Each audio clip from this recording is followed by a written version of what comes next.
Hi friends, வணக்கம். இன்னைக்கு நம்ம பார்க்க போறது கழுத்தை சுத்தி இருக்கிற கருவளையத்தை எப்படி சரி பண்றது அப்படிங்கறது இந்த வீடியோ மூலமா நம்ம பார்க்கலாம். இயற்கையான முறையில நம்ம வீட்டில் உள்ள பொருளை வச்சு இந்த பேக்கை நம்ம ரெடி பண்ணலாம். வாங்க வீடியோக்குள்ள போகலாம்.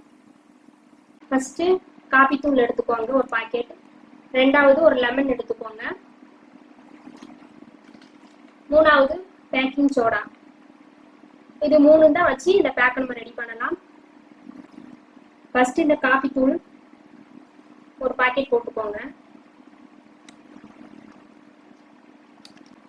ரெண்டாவது பேக்கிங் சோடா, அது ஒரு ஸ்பூன் எடுத்துக்கோங்க.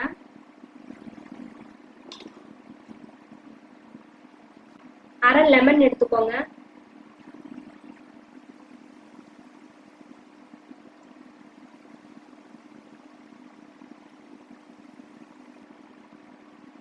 இதை மூணையும் மிக்ஸ் பண்ணிக்கோங்க. இப்படி மிக்ஸ் பண்ணும்போது இந்த முறையா வருது இல்லைங்க. இது மூணையும் இப்படி மிக்ஸ் பண்ணிட்டு இந்த பேக்கை எடுத்து கழுத்து சுத்தி இருக்க கருவளையத்துல இந்த பேக்கை நீங்க அப்ளை பண்ணிட்டு வரும்போது அந்த சீக்கிரமாகவே அந்த கருவளையம் மறைய ஆரம்பிச்சிரும். வாரத்துல 2 நாள் இந்த பேக்கை நீங்க யூஸ் பண்ணா போதும். எப்பேற்பட்ட கருவளையமும் சீக்கிரமாவே சரியாயிடும். பண்ணி காமிக்கிறேன். இதை அப்ளை பண்ணி அரை மணி நேரம் கழிச்சு நீங்க வாஷ் பண்ணீங்கன்னா அந்த கருவளையம் கம்ப்ளீட்டா கிளியர் ஆயிடும். இந்த பேக்கை நீங்க யூஸ் பண்ணி பாருங்க, உங்களுக்கு ரொம்பவே யூஸ்ஃபுல்லா இருக்கும். அடுத்து ரெண்டாவது டிப்ஸ் என்னன்னா, தக்காளி எடுத்துக்கோங்க. நல்லா பழுத்த பழமா எடுத்துக்கோங்க. இதை நல்லா மிக்சியில நல்லா பேஸ்ட் மாதிரி அரைச்சி எடுத்துக்கோங்க.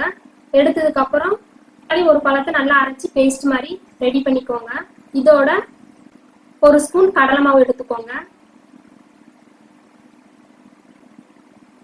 பேக்கிங் சோடா ஒரு அரை ஸ்பூன் எடுத்துக்கோங்க.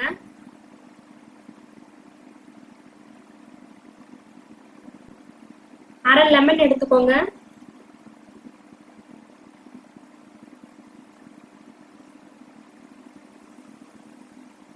இது நாளையும் நல்லா மிக்ஸ் பண்ணிக்கோங்க.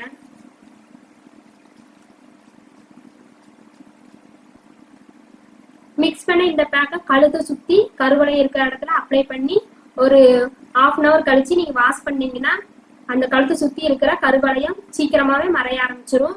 இந்த 2 டிப்ஸ் ரொம்பவே யூஸ்ஃபுல்லா இருக்கும். நீங்க இதை ட்ரை பண்ணி பாருங்க, கண்டிப்பா உங்களுக்கு நல்ல ரிசல்ட் கிடைக்கும். இந்த 2 டிப்ஸுமே நான் ட்ரை பண்ணேன், எனக்கு நல்லாவே ஒரு ரிசல்ட் கிடைச்சிச்சு. இந்த 2 டிப்ஸையும் யூஸ் பண்றதுக்கு முன்னால ஒரு டவல் எடுத்து நல்ல சுடுதண்ணில நல்லா முக்கி கழுத்தை சுத்தி நல்லா தொடச்சி எடுத்துக்கோங்க. எடுத்ததுக்கு அப்புறம் இந்த 2 பேக்கையும் ஃபர்ஸ்ட் அந்த பேக்கை யூஸ் பண்ணி பாருங்க, உங்களுக்கு நல்ல ரிசல்ட் கிடைச்சிச்சுன்னா அப்புறம் கூட நீங்க இந்த பேக்கை யூஸ் பண்ணலாம். இந்த 2 பேக்குமே உங்களுக்கு ரொம்பவே யூஸ்ஃபுல்லா இருக்கும். இந்த வீடியோ பிடிச்சிருந்தா லைக் பண்ணுங்க, கமெண்ட் பண்ணுங்க, சப்ஸ்கிரைப் பண்ணுங்க. நன்றி, வணக்கம்.